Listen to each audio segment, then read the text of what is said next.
ঢাকা দিল্লির বহুমাত্রিক সম্পর্ক আরও জোরদারের প্রত্যাশা করছে ভারত।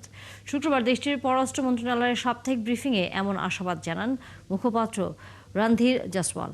বাংলাদেশের নতুন সরকারের সাথে ভিসা সহ সব বিষয়ে আলোচনা এগিয়ে নিয়ে যাওয়া হবে বলেও জানান তিনি। আরও জানাচ্ছেন নাদিয়া শারমিন। গেল ৫ আগস্ট আওয়ামী লীগ সরকারের পতনের পর ঢাকা ও নয়াদিল্লির কূটনৈতিক সম্পর্কে ফাটল দেখা দেয়। অন্তর্বর্তী সরকারের সময় ব্যবসা বাণিজ্য, ইলিশ কূটনীতি চললেও বন্ধ হয়ে যায় ভারতের পর্যটন ভিসা, সীমিত করা হয় অন্যান্য ভিসাও। গত বছর ডিসেম্বরে ইনকিলাব মঞ্চের আহ্বায়ক শরীফ ওসমান হাদির মৃত্যুর পর দুদেশের হাইকমিশনের সামনে আন্দোলন ঘি ঢালে সেই আগুনে। স্থগিত হয়ে যায় চট্টগ্রামে ভারতীয় ভিসা আবেদন কেন্দ্রের কার্যক্রম, দিল্লি ও আগরতলা মিশন থেকে ভিসা ও কনসুলার সেবা। তবে নির্বাচনে বিএনপির নিরঙ্কুশ জয়ের পর দুদেশের সম্পর্কে কিছুটা দৃশ্যমান উন্নতি হয়। গত বুধবার ১১তম প্রধানমন্ত্রী হিসেবে তারেক রহমান ও তার মন্ত্রিসভার শপথ গ্রহণ অনুষ্ঠানে যোগ দিতে ঢাকায় আসেন ভারতের লোকসভার স্পিকার ওম বিড়লা। দায়িত্ব নেয়ার পর দেখা করে তার হাতে তুলে দেন ভারতের প্রধানমন্ত্রী নরেন্দ্র মোদীর পাঠানো চিঠি। শুভেচ্ছা আর সফরের আমন্ত্রণ জানিয়ে দেয়া সেই চিঠির মাধ্যমে নতুন সরকারের সাথে সম্পর্ক স্থাপনের পথে এক পায়ে গিয়েছে ভারত।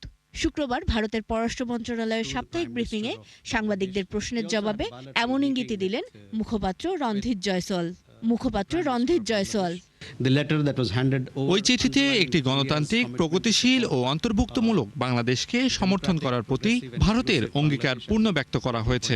আমরা আমাদের পক্ষ থেকে দুই দেশের উষ্ণ ও ঐতিহাসিক সম্পর্কের বন্ধন করতে চাই।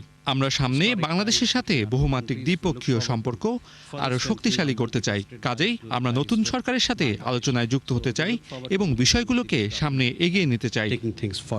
বাংলাদেশের সাথে ভবিষ্যৎ সম্পর্ক ও ভিসা সহ নানা জটিলতা নিরসন নতুন এই সরকারের হাত ধরেই হবে বলেও জানান তিনি। ভিসা ইস্যুতে আপনারা জানেন, আমরা আমাদের দ্বিপাক্ষিক সম্পর্ক গড়া এবং শক্তিশালী করার ইচ্ছা জানিয়ে দিয়েছি। নতুন সরকার এসেছে, সব বিষয় ও আমাদের সম্পর্কের সব দিকগুলো তাদের সাথে আলোচনা করা হবে। এদিকে শুক্রবার ভারতীয় হাইকমিশনের ফেসবুক পেজে ফেব্রুয়ারির শেষ সপ্তাহ থেকে Indian council for cultural relations ICCR এর বৃত্তির পোর্টাল খোলার বিজ্ঞপ্তি দেওয়া হয়েছে।